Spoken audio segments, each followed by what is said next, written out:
Welcome everyone to The Big Picture. I'm your host, Justine Wanda, and with me today is Justine's co-host, Tom Muhwana. And in studio, we have an experienced technology and human rights advocate. He has a proven track record in advocating for people across technology and human rights, and an extensive understanding of data governance, digital rights, digital IDs.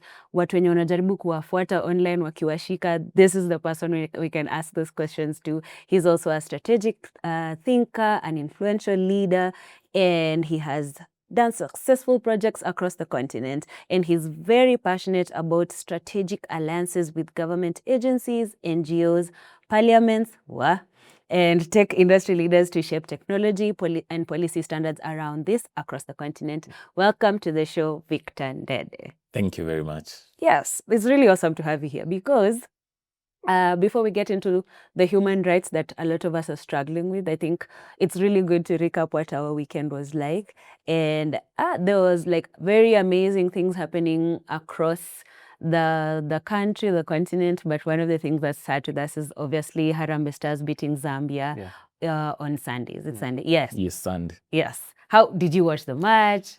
Yes, I did watch the match. It was a football Sunday afternoon, of course, being a Harambee Stars fan and an Arsenal fan. What a pity. All through. Congratulations on both your W's. Wewe kama fan wa Man U? Yeah, me tulicheza game fiti manze, by the way. Me hamtanishow anything. The scoreline doesn't represent football, by the way. That is such nonsense. Can you imagine if like Harambee Stars said the scoreline does not represent us after they lost? Well, they won, so that conversation can't be put on them. But then we are speaking about United. Umesema the Kanye West, I guess we'll never know. I guess we'll never know, right? But yeah, we are the winners at the end of the day. You know that as well, Cynthia. Arguing with a Man U fan is hard. It's difficult. I am a Man U fan and I'm choosing to be a better person today because sengine kubali L. Kubali. Numbers don't lie, Cynthia. Okay. The numbers don't lie. Who had better possession? But is that the same argument you used to beat us last season with Arsenal? Well, we had a terrible season last season, but Arsenal didn't have a better season because you guys won nothing. But we can go back to that another time. But the numbers don't lie, Justin. We had a better game. We had better possession. Yes. We can go on about this, but we won. Yes, but one of the things that we want to center our energies on is Harambee Stars winning because they're going to get 2.5 million now. It's 5 million now. Yeah. They're up to 5 million. Yes. Around 4.5, I think. Yeah. Kuelekea 5. There are a couple of pledges that topped up the president's figures. There was a 500K from Raila. Was it 500K? Yeah, it was 500K. He right? promised 500,000. And I mean our promise. And a million. Wachia. How ni kama Bahati sasa? Because Bahati promised a billion. No, me, I'm not promising them money. Me, I'm promising them I'll cheer them. So just know wherever you go, that sound you're hearing in the background, that's me rooting for you, Harambee Stars. But before we continue, African Censored has a documentary out right now called Censored Identities, Living Between Fear and Freedom. In Kenya, identifying as a member of the LGBTQ+ community comes with a prize, and there's a deep-rooted stigma attached to it, meaning that people are not safe in their community, and how they are outed and how they are even harmed by the community is very extensive. So this documentary covers that, and we're gonna have the promo play right now. It's very difficult for us to be able to impose on people that which they themselves do not accept. Unapata ukiishi na watu kujudge actually. Hata unatembea tu hivi mtu akuita hasa naona huyu mwanaume sivyo hivi maana. Ngeni tu muone. Vile niliingia hivi hata ningekufa hiyo siku. Boys must remain boys and girls must remain girls. Then the issue of the foreign, they say, it is not foreign. What is foreign is acceptance. I will ask, if people are being given money to be gay, then a lot of people would be given. Maybe because of your gender, how you dress, venye unakaa, venye unafanya nini. Sio nishangi evidence ati this is who I am.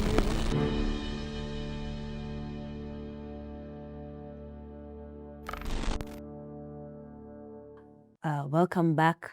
watched that documentary, and I think also at the core of that documentary is empathy. It's a question of empathy and how our communities at large deal with people who are different from us.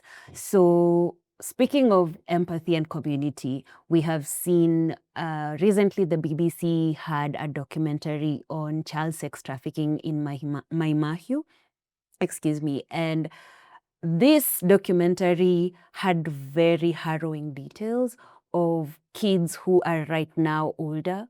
I think a lot of them are a little over 18 right now, but when they were younger, they were sex trafficked. And the contention of around child sex trafficking as an issue in Maimahiu and the country arose. And we have seen this is a particular issue, not just in Maimahiu, but across the country. So we're going to focus a little bit on child safety. So before we even got into the statistics, do we think Kenyan children are safe? Me personally, I don't think Kenyan children are safe. Not in the way they are tear gassed, not in the way their education is not funded. And I worry that sometimes people don't think these things are connected. But I believe they are. But do you, Tom, think Kenyan kids are safe? I think to a large extent, depends on how you look at it, okay? How I see it is if you're looking at it from like the outside and looking at the general safety of the future and the current well-being of children, I'd say no, they're not safe. That's because everything that is related to children is in some ways attacked, right? Education, safety of children, pedophiles are getting presidential pardons just because of reasons that only the president knows, but then these are people who defile children and they're being let out into the society. And people who are known defilers of children are also in the president's camp and they're well known.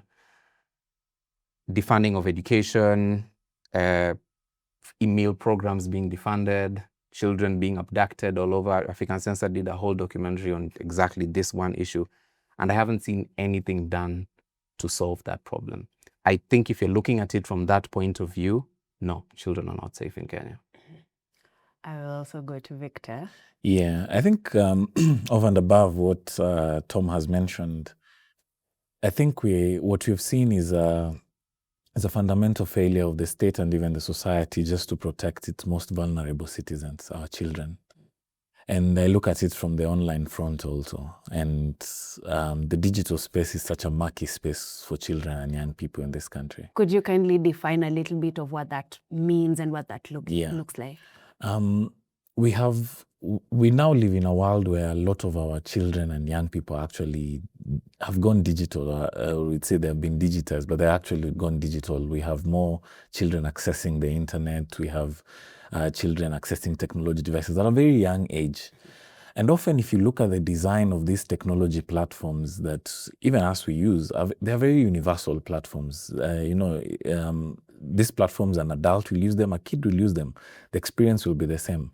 It's not like we have a replica of sort of like YouTube for kids across different platforms like TikTok for children, Facebook for children, IG for children, Snapchat for children, or such things. And so what then happens is children are then exposed to what harms we already see exist and are very pervasive on these platforms. And there's very little that is being done to actually protect children on the digital space. In fact, if anything, and that's why I say it's both a state failure and a societal failure, is even parents are actually the ones pushing their children to these digital platforms without oversighting. And so you've seen scenarios where actually people are using tech to sort of co-parent with them and get children busy if you don't want to be interrupted by children. And so that without sort of an oversight or a safeguard has actually exposed a lot of children. This is where I feel like, personally, I am afraid. I'll not even lie to you. My brother has a daughter. His daughter is about 14 years old. And he was like, I want my kid to be like, because like my niece is very like outspoken. She loves to model. She loves to play with makeup. It's like, okay, I want my kid to have like her own channel. I almost for my brother. I was like, ati nani unaweka mtoto wapi? Oh. And he was like, this is my child. I have, and I'm also like, this is my niece. Like we were fighting over what that means for the kid. And I worry about the safety of the child, right? But also at the same time, the digital space is not created with kids in mind, even with the adults themselves in mind, because we've seen older people go through rabbit holes, end up on the other side of a conspiracy theory, or like their minds are messed up with. So what does digital safety look like for kids? I'll even ask you, Tom, the same question, because I don't know if you worry about people who are younger in your family using technology in that way, as Victor's brought it up, and what does digital safety also look like? Okay. I was just looking this up to fact check myself before I speak on this. But apart from Jerry's documentary, there was another documentary on TikTok and how moderation isn't working. And young girls who are underage are going live on TikTok, exposing themselves nudity just because of the same thing that's happening. Somebody, for lack of a better word, exploiting them for their own benefit. And these are mostly girls who are underage, very underage when they started doing this. But since they're vulnerable from poor communities, they have to do this because it's the only way they live. And some of them are being blackmailed, which is exactly, I think, the same thing that Njeri's documentary shows. But then that's the digital side of things. The most part of her documentary was about what's happening to girls on the ground. I think digital side of things, how can that be regulated? We risk over-regulation. I understand where those parents are coming from, right? You want your kid to blow up because speed is big and it started when he was 16 years old and you feel like your kid can stream his way into success by 18. But that opens up so many things for your child to see. And if you ask the world over, how old were you when you interacted with explicit content and how did it affect you? An overwhelming majority of people will tell you that they were exposed to these things at a certain age, and it even was grounds for other people grooming them. I know that I've had stories of young girls who the first person who showed them this content introduced them to something, and it was a gateway into abuse and all these other things. But also this is where young girls or young boys meet people who groom them and then later on go to exploit them sexually in future. Even recruitment for some of these things happens online. I think it's such a thin line to walk, but it's one that Kenya should definitely walk, because increasingly these stories are becoming regular. But then I don't know what you think, Victor. Yeah. I mean, it's and I agree with you. It's a very thin line between regulation and appreciating what the digital environment is offering. But when you look at how the platforms work, and here I'll be very deliberate about the platforms, is their business model is profiting from our time on the platforms. And so what then happens is they make very limited investments in content moderation, as you alluded to the previous documentary around how TikTok's content moderation was failing. And it's not just TikTok. Across the platforms, there's very limited investment in content moderation. If you look at the conversations happening, say, in Europe and the European Union, they're having a lot of conversations around online safety. And even the UK, you see online safety conversations, because it's becoming more apparent that we actually need to have online safety conversations, and not just conversations, but also regulations on online safety. Because what happens is someone has created something which is addictive by design, is making massive profit from that platform. And so it is in their interest not to sort of regulate content. But you see, you as a consumer, you have a consumer right to get a good product or a good service.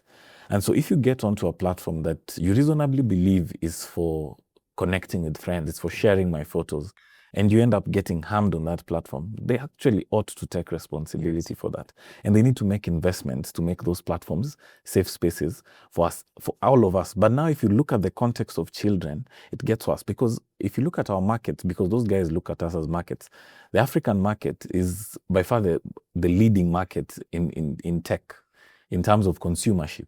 Because if you look at, say, for example, TikTok, Kenya leads in usage. The other day we just had Kenya is leading in ChatGPT usage. So we are adopting technologies rapidly, but nobody's thinking about the safeguards.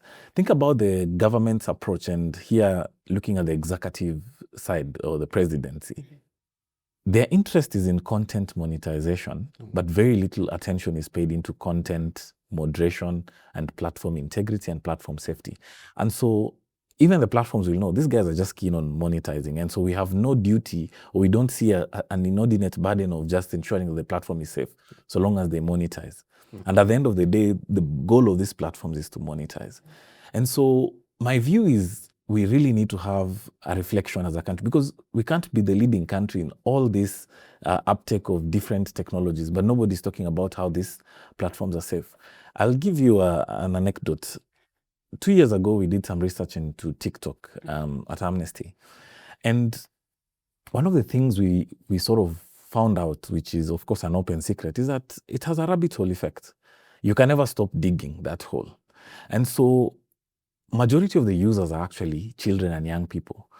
And we got to speak to children who spend anywhere up to 23 hours a day on TikTok. But if you look at how the platform and the algorithms are built, it is actually addictive by design. And so you ask yourself, if someone creates something that is addictive, and they actually profit off that addiction of a child, I don't know if ethically, morally, legally, it should be wrong. But you see, our legal system does not protect our children against that. Yeah, and I want to agree with you, because I feel like, first of all, Kenya being the leading consumer, it's like kidogo kierere yetu. Like, that's congratulations to us. It's really beautiful. But at the same time, if, again, as you said, if we're not looking into what the guardrails around this are, we're going to become the consumers who are also the addicts, who also need recovery. And all those things, like the reactionary part of it is very expensive.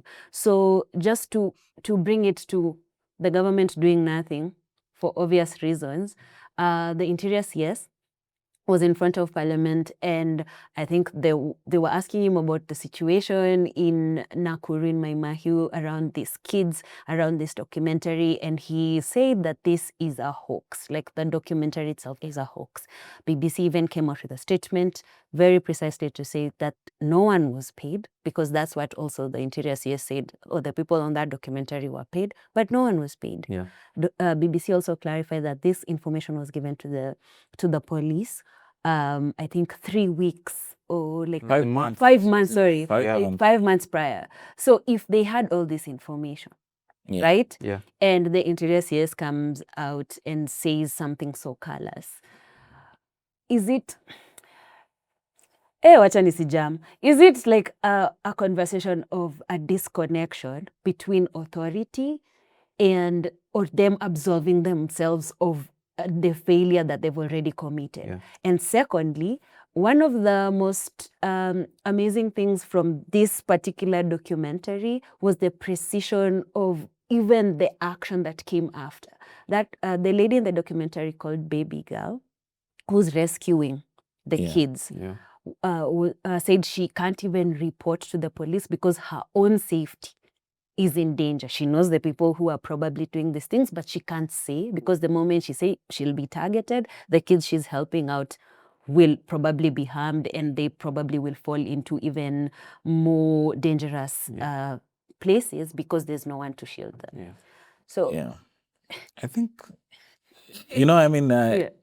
I watched the documentary as well as, of course, a million other people. I think the documentary is well past a million views. And it was so saddening to just see how this has been normalized. And you could get a sense that this is just routine business. The way there's a way you'd anticipate that even them talking about children, or these madams actually dealing with children, would have some level of remorse, or a bit of even shame in doing it. It was so normalized. It was so, I mean, my mind was just going bonkers. But then now to come later and hear the Interior Cabinet Secretary say that the documentary was a hoax is actually just spite, because it basically waters down the lived experience of these ladies who went through this and the survivors. And the worst part, it emboldens the perpetrators, because you'll always know that there'll be what we call official deniability, that the state will deny. And if you think about it, as you can imagine, the perpetrator on the other side sitting and saying, okay, fine, state has disputed this, we go on, it means that no action will be taken.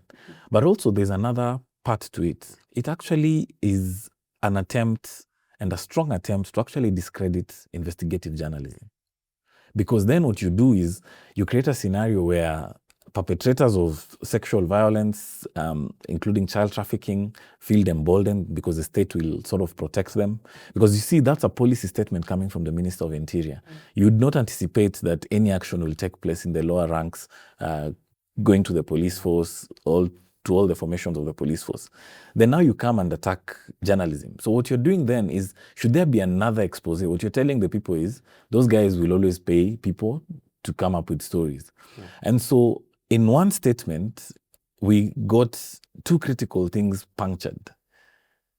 The experiences of survivors were just watered down or thrown away.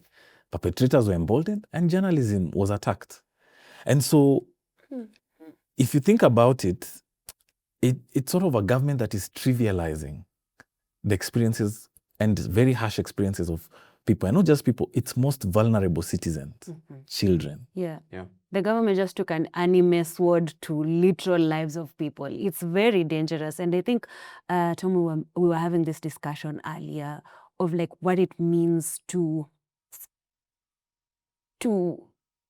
stop dissent. Yeah. And what that looks like. And I think there's something profound that you said, na nimesahau. So nitakuallow urudi. Usijali, I'm here to cover you. Yeah. But what I said is, first of all, shame on the Ministry of Interior, shame on the members of Parliament who clapped when the Minister of Interior governor said this in Parliament.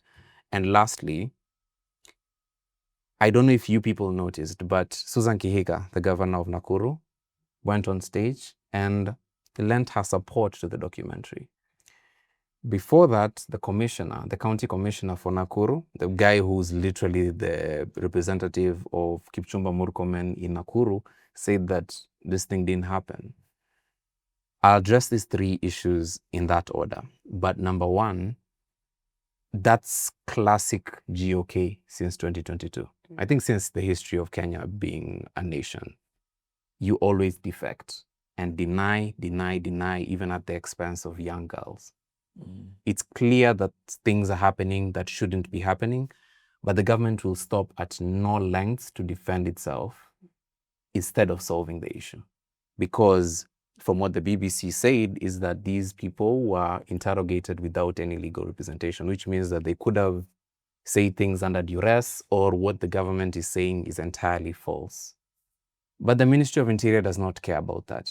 So that's number one. What Kipchumba Murkomen said is false, absolutely false. But this is not the first time that the government of Kenya has denied things that are proven on camera. They denied the killing of Eric Shieni, which was caught on camera. They denied that, said that that was also a hoax, something that was documented and proven beyond any reasonable doubt. No one else had a gun, but they had every reason to deny that happened. What this means for us is that if journalists prove anything that could be very detrimental to the lives of Kenyans, as long as it shows that the government is inefficient in the most basic job, which is to protect its people, I can be 100% sure, and you can be rest assured, that the government will not stand by you. Didn't stand next to Boni, didn't stand next to these young girls when they were, as they are being exploited right now, and is not going to stand by anyone who's been killed, abducted. And I think, Justine, the profound thing that I said on the show, now to just roll back on everything that I said, it is not an overgeneralization. I think you should all be scared that the government is doing this. But I'm also very disappointed at the governor of Nakuru, Susan Kihika. Because are you the governor of Nakuru? Seems like she is. I was just asking, because like the people from our county were like, see, hatujaona governor hadi juzi. So for US. Yeah, I'm still confirmed. Yeah, maybe she's still governor, who knows. But I find it very obvious that what she's doing is self-preservation. She's the person who should be protecting these young girls. But she'd rather go on a stage and not criticize the Ministry of Interior for what it's doing, which is protecting pedophiles. She's doing everything but actually calling out Kipchumba Murkomen for what he's doing. And I find that to be classic self-preservation. He's using those girls to maintain this certain image of a young, very headstrong young woman who's supporting all women in her county, when in actuality what she's doing is just protecting her political patronage. Yeah, and I think just linked to that is the question around Ministry of Gender. You know, the minister, when the documentary came out, mentioned that they'll form a multi-agency team.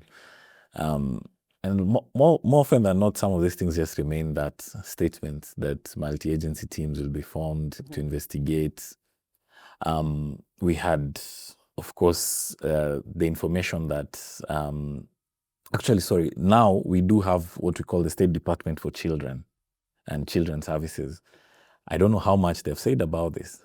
And you see, when you look at how it came out that the BBC reached out to the National Police Service 5 months prior to the launch of the documentary.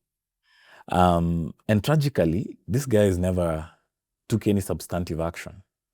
And so this is just a case where the state and the police abandon their duty.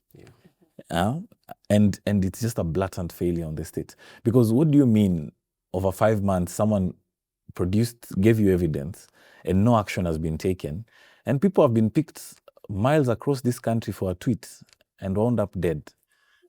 You know, so it's a clear case of abandonment of duty to protect vulnerable citizens, and if nothing changes, we can anticipate that this is just the new order of things. Yep. Justin, before we continue, Yeah. these young girls who were being exploited and being pimped by these women who were caught on camera doing that, these girls, someone's raping them. And it's men who are walking scot-free. They could run into the hundreds because this has been happening for years. My question is, what's going to happen to them? I think that's a question that we're leaving hanging. What does that say about our society? Away from Jerry Mwangi's documentary, Jerry Migui repeatedly documents the sexual exploitation of girls, boys as young as 10 months old. Even older citizens. But so much of the focus is on the documentary. I think this is exactly what GOK wanted to do. It wanted to steer the conversation away from the actual issues into the is it true, is it false? That's an area we risk staying in for a very long time, but these young girls were not doing these things to themselves. Men, Kenyan citizens of adult age, were doing this to them. But what's going to happen to them? Maybe they mngeniachia whether nisiseme kitu tanda jela. But just to wrap up on this segment, I would just like to say, I believe Kenyan children are not safe. And Kenyan children are not safe because, oh, I am a bad person and I'm harming children. You could literally be a good person. But that does not mean that all the kids in this country are safe. It's just not true. And we've seen from that particular documentary, multiple things stood out to me. Mai Mahiu is a track county area, which means public transportation could be a very big issue. People can't just move from one part of the county safely to another part of Nakuru County safely. So that means if public transportation isn't there, people are using truck drivers. The truck drivers are exploiting them. That's a county issue. That's a societal issue. That's something that can be solved. And on top of that, it's a compounding factor. If a kid is adopted, because 3 of the girls in that documentary were orphans. If kids are adopted by their guardians, what does that mean for their personal safety in the homes that they've been adopted into? We need social workers who visit the homes to make sure that they are safe. We need relatives who are willing to stand up for the children when they're abused. We need communities to stand up against these very, very pervasive, evil things that happen, not just from a grand scale, oh, it's a truck driver who is soliciting sex from a minor, but think about it as that is someone who probably has a family and is doing that to a child. So how safe is their own child in their own home? It doesn't always stop at the tragedy of an outsider thing happening is also the tragedy in the homes. A lot of kids in Kenya are neglected in their own homes. A lot of kids are abused and harmed by family members. So if their homes are not safe and their places they go to school, they're tear gassed. We've seen kids shot in their homes, like Bridget Njoki, she was 12. We've seen Julian Njoki, who was killed in a police station. Her grandfather is a chief. That did not shield her from state violence. We've seen Albert Ojwang taken from his home. Like, these are people's kids. When we think about kids' safety, it just doesn't stop at like this grand, massive letdown of societal and morality failure. It starts with critical factors like safety in the home. It starts with how are guardians taking care of children. And one of the intersections that also is really important is that we should think of if your education is defunded, it means there are no school meals. It means those kids have to get food somewhere. It means they could get exploited for this. Njeri Wamigwi has documented this very much, and there's a whole terminological sex for food, where someone is having sex with a child, raping a child for food. So if we have these conversations in isolation, we are never going to get solutions. We need safe school systems. We need safe homes. We need safe adoptive measures. We need social workers. We need so much structural improvement for us to get to a society where we say kids are safe. And I'm sorry I've gone on and on, but honestly, I would like to say as the end of it, I think just are you surprised that the government is not taking care of its kids? I don't think I'm surprised. No, if they can tear gas people for a play, surely. I can sneak in one more example, because at times maybe it doesn't land well with many people seeing it just from a sexual violence point. But also, if you look at how state and even society, because I keep saying it's us also, it's the society that also needs to put pressure on some of these things. We have documented, and I just missed the stats, the number of cases of children who have died in schools, either from being caned by teachers, who fell sick and the system was just broken, and by the time the child was being supported, far too late. We have had cases where kids burnt in a dormitory. To date, nobody knows what happened with that case. Gone. And it's not just one case, there are multiple cases. And so even in the context of safety of children in school, because we have, and I've read very many testimonies of parents who just wake up one day, you get a call that you need to pick up your child's body. Yeah, and this is someone you sent to school, understanding it's a safe environment for them to learn and to be nurtured, only to end up dead. And still, not a lot of action is seen on that. And so it just serves to show that there's a general failure in protection of children in the state. Kids are a severely oppressed class. And even what you've said, it still points out to what happened, the story that you covered with Christine on what happened to Alliance girls. And every student who went back to protest, they were being surrounded by cops instead of getting the predator out of the school. No news on that, by the way, yet. Oh my goodness. Yeah. I am actually very furious. I might look like I am composed, but me by then you may jam. So just to sum it all up, I believe even if you're a good person and you're out there and you're like, me, I love kids and I'll punch anyone who tries to beat up a kid or like harm a kid, your assumption that you're a good person does not shield kids from bad environments. You have to do more. You have to participate more. You have to be actively looking out for kids, speaking out for them, and making sure that they do not end up sex trafficked, they do not end up neglected in unsafe communities.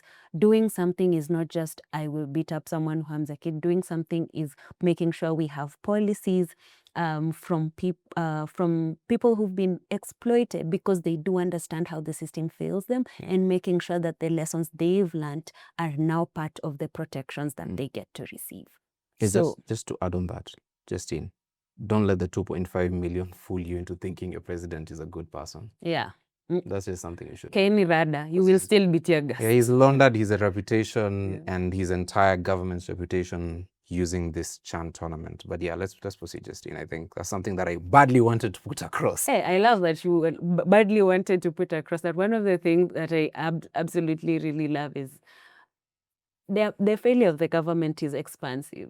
And we have seen this happen with the devolution process. So Tom will lead us ndo mjam kutoka side yake, because mimi hapa I don't think I can, yeah. The Devolution Conference, a huge event, Kenyan government, everyone shows up. Victor, I'm very curious to hear opinions on this. You probably know more about this because of your legal background than I can ever, because of your grasp of the Constitution. Many years on, to me, devolution just looks like devolved corruption and everything that's nasty within government, because nepotism was at the highest level. It's now even more pervasive in all 47 counties. Laundering of public funds, the same thing. Entrepreneurship, the same thing. But there's so much talk of devolution and what it could be. I wonder what you think about that. Yeah, I mean, every year when there's the Devolution Conference, we keep asking ourselves, we're meeting to talk and discuss, but hardly do we have any real progress to share and discuss. And when you look at how devolution was conceptualized, it was the devolution of not just funds, but also functions. Because, you know, the other model of governance would be decentralization, which is you decentralize services. Like the national government has decentralized services. The way, say, for example, the registration of persons, like if you need to get an ID, those government offices within the counties are decentralized functions, but of the national government. But here we had devolution, which meant we are devolving resources, we are devolving functions, and those functions already provided for in the Constitution on what we were devolving. So we'll devolve a couple. I think the schedule has almost 20 functions that have been devolved. Can you give us like examples? So like healthcare, for example, was devolved, like provision of healthcare services. Let's use that example because it's the thorn in the flesh of many. So healthcare is a devolved function. The national government retains the function of, say, national health policy and the level 6 national referral facilities. But every other thing is under the counties. And so counties then meant then that the counties receive resources for the hospitals, and they are able to manage the hospitals among themselves or within their counties. But then what has happened is, and it's one of the things that in many quarters we keep hearing debates, was it too soon to devolve the health function, for example? Yeah. And the question has arisen because of it has now become a thing that the services have actually deteriorated in the transfer of that function to the counties. We have seen scenarios where counties do not want to hire medical professionals, and even if they want to do, nepotism takes center stage as opposed to service delivery. But do remember that counties receive an allocation of funds from the national government, which is what comes from the national pool.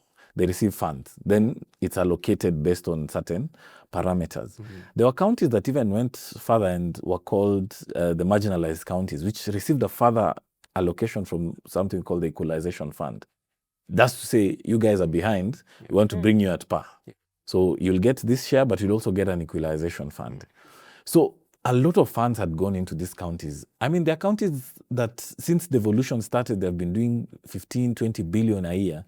And if you look at the years since, you go and check where 200 billion shillings has gone in this county, there's nothing. Most of it goes to paying salaries and allowances, right? Yes. And so we transfer that bloated workforce that still bedevils the national government to the counties. And you keep hearing counties talk about ghost workers. In fact, if you read the manifesto of many governors, every time there's an election, one of the things they always promise is to clean up their public service rota or payroll, because there exist ghosts in those payrolls. Just like, okay, I am very confused a little bit in the sense that when they give money, is money allocated past devolved sector, or is the money allocated like shikeni in your county yenu, and then you decide what the money goes according to the county's budget? So, very nice question, actually. The county budget is something that you make as a county all of us in Nairobi County, if Nairobi is our county of maybe residents, or even we say electorally voting, we have a duty to participate in the budget making process of Nairobi County. But even prior to the budget, there's usually the county integrated development plans, or what they call the CIDPs, which is often like a 5-year plan. In this plan, as a resident, Tom can say, as residents of Langata, we need a level 4 health facility. If it is adopted into the plan, then it means that following that, budget allocations have to follow that plan. That there's a planned level 4 facility that is to be put up in Langata constituency. The truth of the matter is, when you receive that tranche, it's supposed to cover all these things you put down in your plan through citizen and public participation. I remember for some years back, we used to laud how Makueni County was the lead in how they sat down, developed budgets together and whatnot. The thing is, there's very little citizen engagement and literacy on county budget making processes. In fact, even in this country, we have a lot of interest in the finance bill, which talks about revenue raising, than the budget, which talks about spending. And so the average person would know a lot about fundraising or how government is raising revenue, because most of the time that would pinch most of us, because either there's a tax here, a tax there. But people should actually dedicate as much effort to the budget making processes. But if you come back to the counties, now that we are in the counties, there's very little engagement. And so those CIDPs are developed with governors and their cocoons. Yeah. And so they include anything that they want there and whatever they want to fund there. Often, because citizens have not been engaged, follow-up is also hard. Like if I asked you today, do you know the plans for your specific ward where you stay? It's very difficult to know because it's not something they share openly. And even when they do invite people, it's usually through the same channels and networks that they want to control, so that you don't come and confuse their process. And speaking of wards, Justine, I don't know if you all share this sentiment. But I feel as if the function of MCAs was supposed to be representation to the lowest level. But I only hear about MCAs when it's impeachment or when it's government processes in counties where they need to get bribed for things to happen. It's not uncommon for you to hear people say that UMC amepotea 5 years. I don't know how. And these are the same people who are supposed to hold the governor accountable. Those are the only people who can hold the governors accountable, of course, aside from the Senate. And these committees. But then how can regular Kenyans then hold these governors accountable? Because it's really, really shameful what they lined up at the Devolution Conference. Yeah, I mean, you know, if you look at how we structured our governance, and often many people in the streets refer to Article 1, we the people. Of course, the law provides, or what the Constitution provides, is you can exercise our power, our sovereign power through what we call a representative democracy, that we have representatives who represent us. And so then we structured that representation from the lowest level at a ward level with a member of county assembly, we have a member of parliament, all those guys. But if you look at how the average Kenyan understands the role and functions of an MP or an MCA, it's very different from what the law actually wants them to do. And that's why you see MPs are clinging on to CDF, for example, because that's how they show what they're doing. But the real work of an MCA or an MP is legislation. You know, and oversight. But the moment you give them money to start implementing things, they forget about their legislative mandate and oversight mandate to lining up to ask for handouts to do development. But honestly, just to be fair to like some of the MPs and some of the MCAs, some of them are not reading. And this could like can go back to the convention, like they were probably let down as kids and then somehow they just weasel to the system and they go to the positions that they could get to. And now they can't read and now they don't understand policy making. And so they have to contend their existence in the system with the delivery that they're supposed to do, and then that's the metric that people use to judge them. And kusema ukweli, it's a very, very flawed way of thinking, and I love that you pointed out that even Kenyans don't understand what the processes or the functions of these particular people have, so they don't know how to hold them to account.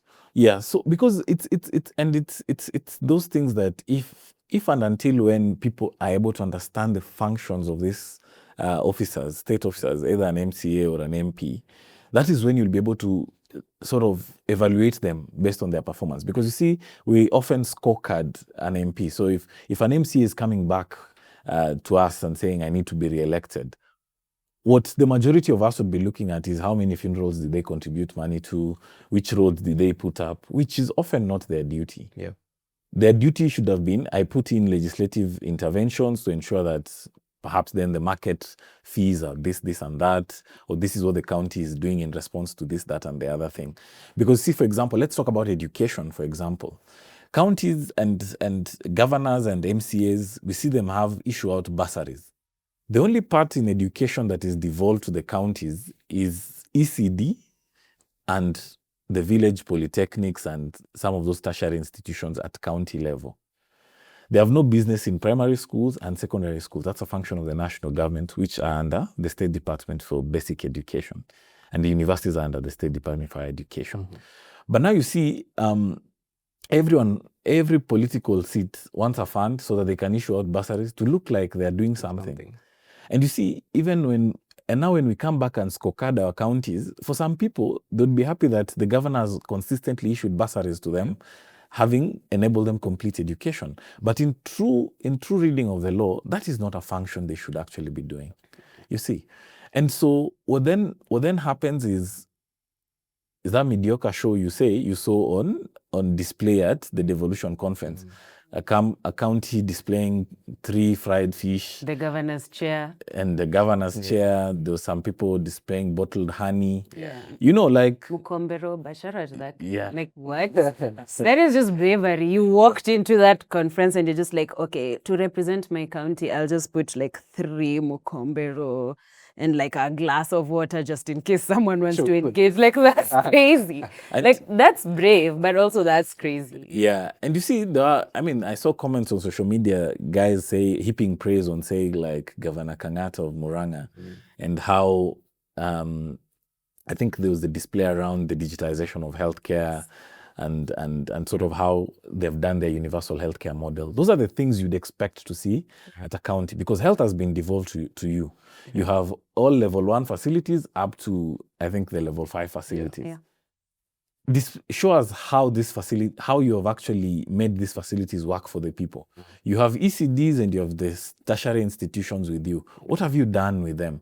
You have some work to do around garbage collection, managing the environment, licensing of buildings.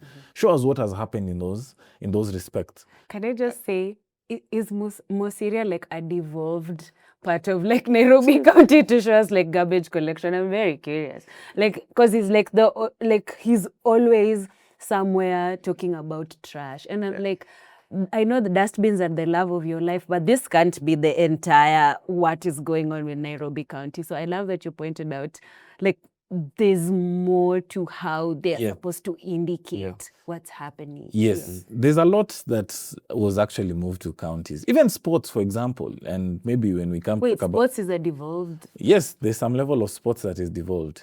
Because it's the counties that are in charge of those local stadiums. The counties have sports policies that they should develop sports policies that nurture sports within their counties. Because you can't say, like, for example, Yosingishu is the county of champions, but we have to wait for the national government to put up infrastructure to nurture sports talent in Yosingishu or Iten or any other place. Yeah. So there's a lot that they need to do. And what happens is people only focus on what pushes their political agenda and gives them mileage politically, but at the expense of true development. Because my view, and when I studied devolution in school, one of the things that we had hoped for when devolution picked up well, it would have been people that have actually been a bit less concerned with who becomes president and being more concerned with who becomes governor, because it was supposed to build people at the counties. Yeah. And it was also a method of distribution of power, because what we did have before that was a centralized system of government where the president had the national cake and would choose how to distribute it. And now you have a scenario where your county is receiving X amount of money annually. We need to ask them, what do you spend this money on? Yeah. What have you built so that you don't have a scenario where your county is allocated resources under the common pool, and your governor is still lining up at State House asking for a road, asking for this, that, and the other. I really have a question to ask. Away from the issue that you're pointing out, Victor. Justin, this is going to go to you directly because I can't answer this question by myself. Are Kenyans to blame for the misery they're going through?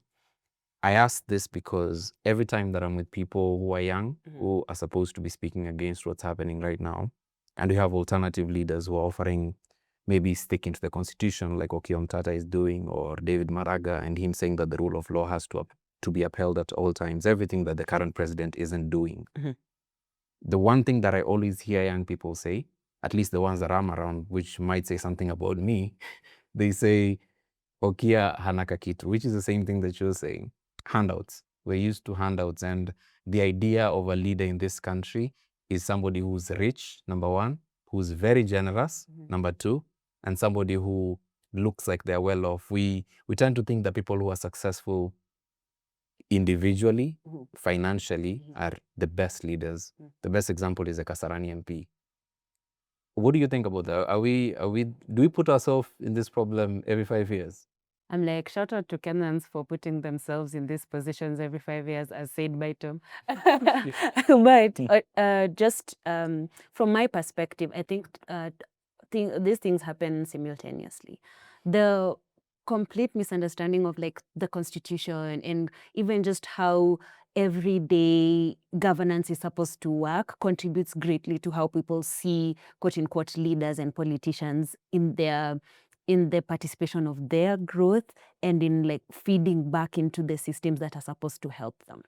And then there's the other part where Kenyans sometimes play into their own misery by selling their future, which is not even a word, like selling their present for something they can have now. Like they're selling their tomorrow for the today. Like we see it all the time.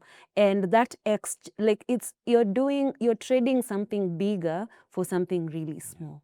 And these two things exist in the same timeline, where there are people who don't know how government works, and then there are people who believe, like, because I don't know how government works, I should be getting something if you're going to ask me for my vote.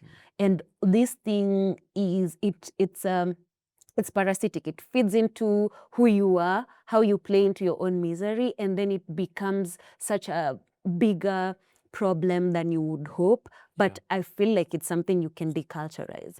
If you can sacrifice the 500 shilling for now, the border for your empowerment for now, I'm pretty sure an assembly line down the line as a job opportunity is a bigger sell for you. And you can make those arrangements. Most people are smarter than their governors and their MCAs and all their policymakers. I'll even be brave to say most people are smarter than their president because people have an idea of what they want. We've seen it with what happened in, I believe it's Makueni County, where I think when Kivuta was the governor, a lot of his policies worked because he listened to the people. Like he put the people at the center. And I think maybe that's the same model that's being replicated in Murang'a, because your governor can be a good person with goodwill, but also you want to have some kind of contribution to the systems that you get to enjoy. And the reason some counties are working and some are not working is because the governor is probably like, man, I'll just give these people money and they will leave me alone. And there's someone who knows, oh, this governor is doing something wrong. And once you start raising your voice, you end up in the back of a Subaru. So these things exist with each other. I think, and I mean, I do agree with you to a great extent, and it's how we have been conditioned to get fish rather than being taught how to fish. I think it's a political tool that is used, because if you look, and that's why when I started this conversation, I said, we need to get to a point of either it's a political awakening or just citizens' understanding of what the roles of these people are. Because when you ask any member of parliament or any MCA how they go about doing their work. Half the time, they're solving societal problems. It's a funeral here, a wedding there, a school fee here, something, a medical bill there. That's what they spend their time on. Yeah. And to your average voter, if this MP said no to all these demands, or this MC said no to all these demands, I'm actually going to legislate so that you have affordable healthcare, so that you have affordable food or anything of that sort that you're asking me for, they would actually vote out this person. Yeah. And it's not for anything, it's the lack of political education on what exactly do we need the government to do for us. Yeah. Because often we get people very short-sighted into what we call, like, I just need my short-term gain. So like today I have a need for unga and milk, so this 500 will do. But often people don't think about the tomorrow. Yeah. And how does this unga become available to me without needing to line up for a handout? Yeah. And my hope still is that, of course, with the so-called Gen Z awakening, these are things they would actually sort out for us. Yeah. One is, of course, there was a line around doing away with tribalism. The second thing would have been getting ethical leadership in place and accountable leadership also, for that matter. Because what we lack in this country is ethics and accountability. People don't want to be held accountable for any action. And in the absence of that, that is often what we call impunity. Because people wake up and choose to do whatever they want to do and do not expect a question from you. The society, and they know, because this country has almost been in a perpetual cycle of elections, that towards the elections, give people money and with the promise that these things will, this money will come to you then after the elections. And we get into the same continuous loop. Yeah. So my view is we really need just a political awakening, but has to come with education. Because if you listen to how people interrogate some of these issues, at times people say you guys are privileged to have attended certain levels of education, which is not the case with many people in the country. And so we need to package this information for every cadre of person, not to say that people who didn't get to a certain level of education do not need to know. Actually, they need to know, because at every cadre we have a huge constituency of people who are voting.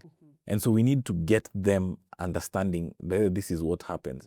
Rather than you getting an MP to contribute to your medical bill today, this is how you can get them to make sure that the social health system works. But I think we're jumping the gun here. You expect people who are getting bribed in the National Assembly to legislate to your advantage. I don't know how that's possible, because the finance bill of last year is the best example of that. But then Nation did this whole expose over the past 24 hours. Last night, no, not last night, yesterday's paper, Sunday Nation, that the National Assembly is prone to a lot of bribery, and that a ton happens in these committees, in these chambers, even in presumably the offices of maybe committee leaders or even senators, to bribe them into legislating certain laws that may disadvantage Kenyans. I for one believe that last year was it last year, 2023, 2024 finance bill, right? The 2024 finance bill, that was a huge exercise of bribery by the president into making sure that this bill goes through. This expose shows that it hasn't been happening just now. It's been happening for years, and for as low as 100,000. I'm actually very offended, because does my future amount to 100,000? Honestly, Mheshimiwa, I hate that word. But I don't know what you guys feel about this briefly. Justine, bribery in handouts, it seems like it's also our leaders. But they're so rich, man. I don't even get why. Like, your pay slip can run to over 700,000 every month. But Wheezy begets Wheezy. Yeah. It's not like that money comes from somewhere. It's gonna figure out a way to leave your pocket. Yeah. I don't think theft has like a limit, because the moment you open up yourself to theft, it's not enough. Like, you're just going to always want more, and that is a moral failing on a personal level, and then you just extend those tentacles further outwards. So if you can't change yourself and like change the culture that you have with the people around you, with your constituents, I think we are expecting very little in the political shift of like how we continue to engage with each other. And I am sorry to say, but we are almost running out of time. Actually, we kind of have to wind down. Yeah. Yeah. So Tom, kindly Yeah. let us know how this devolution process. Man, the devolution process is a heck lot, but we can't wrap it up here. I think you put it correctly. It's a failing thing unless policies are actually, or people take care of the things they should take care of instead of dishing out money. And by the way, fun fact, 100% of Turkana's employees, the public servants under the county government, are from one tribe. And this goes for the same for Elgeyo Marakwet, 97, 96, all the way to Bungoma. I don't know, but from what I see, I have there are some grounds to justify what Turkana is at 100%, but some of these places, like you can't tell me that in Nyeri kuna people from different tribes. But then if you have 84% of the people coming from one tribe, it says a lot about you, and it should be at least 30% from a different tribe than the native tribe. Devolution, I don't know what you feel about this. Maybe people can let us know in the comments. But for my part, last week we spoke about something. You might remember that we spoke about the divestiture of Kenya Pipeline Company.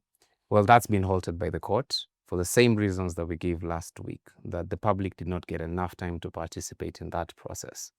But that's not the only thing that's been halted by the government, guys. I'm actually proud that the government for once made a good choice from where I sit, because they've halted the construction of the Nairobi-Mombasa Expressway, which, according to preliminary calculations, should have meant that every Kenyan, if you're supposed to put toll gates where people are supposed to pay for the operationalization of that expressway, over the 30 years, an American company would be contracted to construct these over 400-kilometer stretch of road with 4 lanes, and you'd have to pay around 15 shillings per kilometer. So from here to Mombasa, you'd almost pay 5,000 shillings, upwards of 5,000 shillings every time you drive to coast. Doesn't make sense.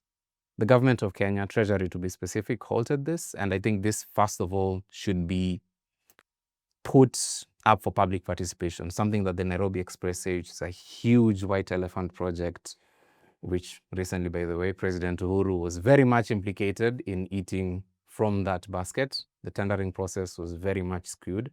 Same thing would have happened here if people don't get a chance to participate and every contract isn't put up for public scrutiny.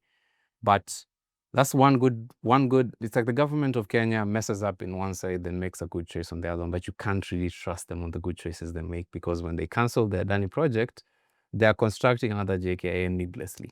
Mm-hmm.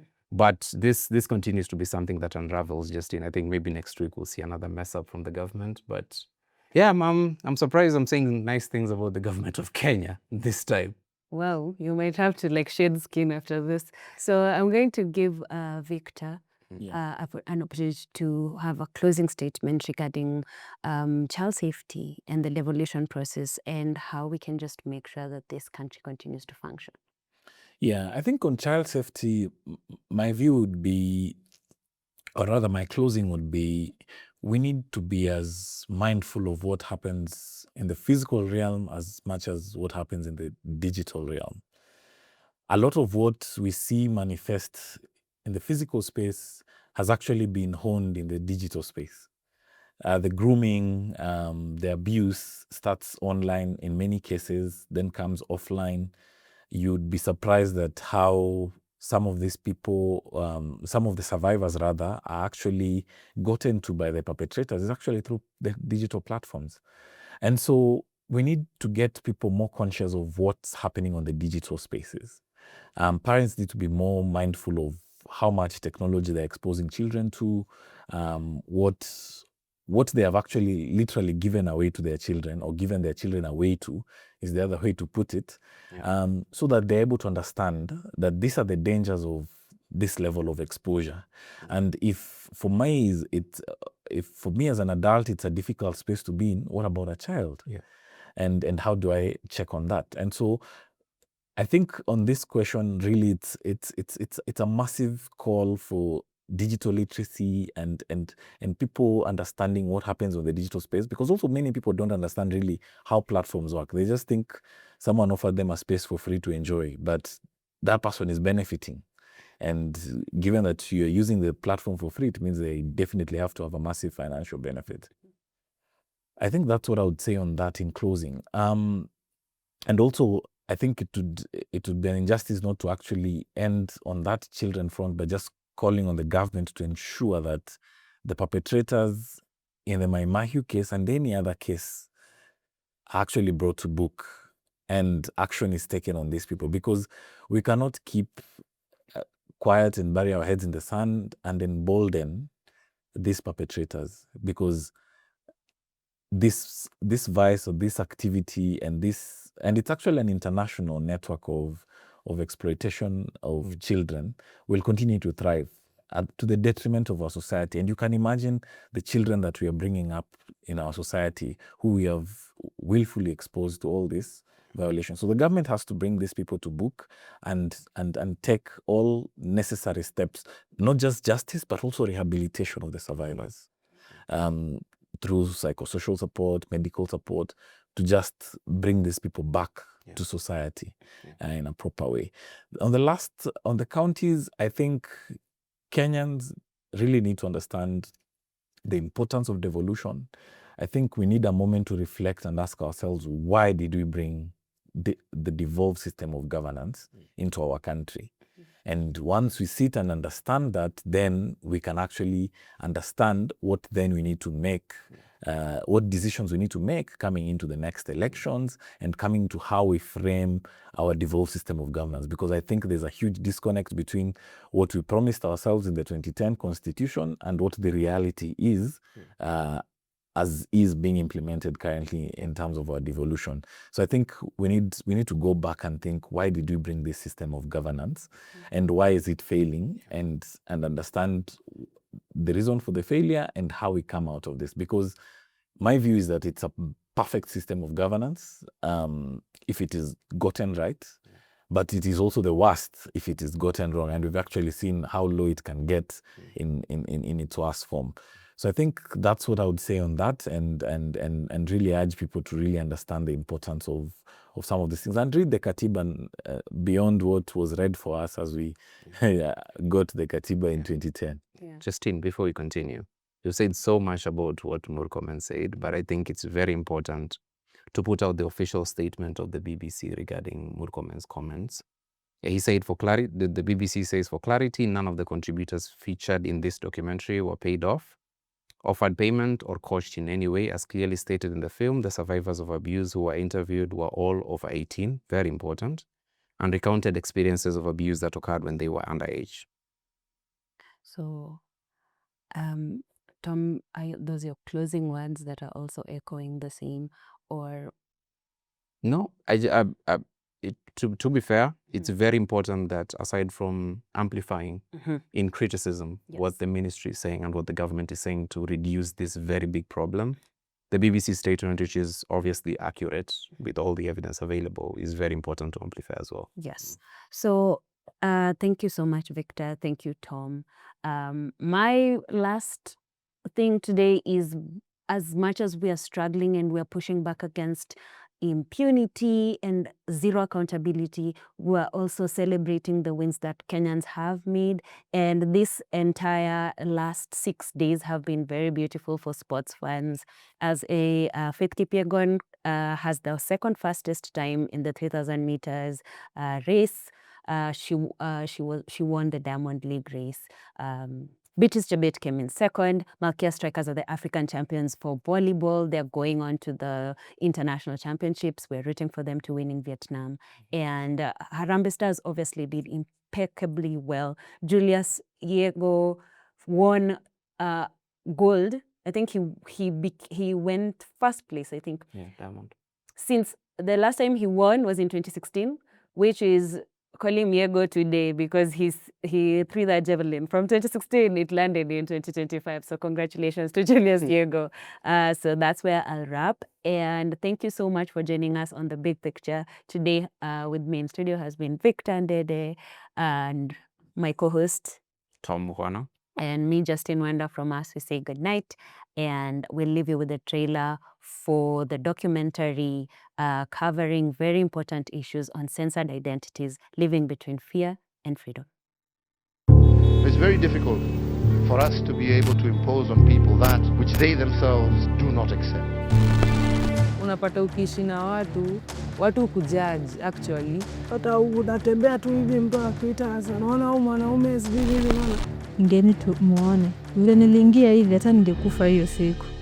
Boys must remain boys and girls must remain girls. Then the issue of the foreign, they say, it is not foreign. What is foreign is acceptance. And we'll ask if people are being given money to be gay, then a lot of people would be given. Maybe because of your gender, how you dress, venye unakaa, venye unafanya nini. sio lishangi evidence ati this is who I am.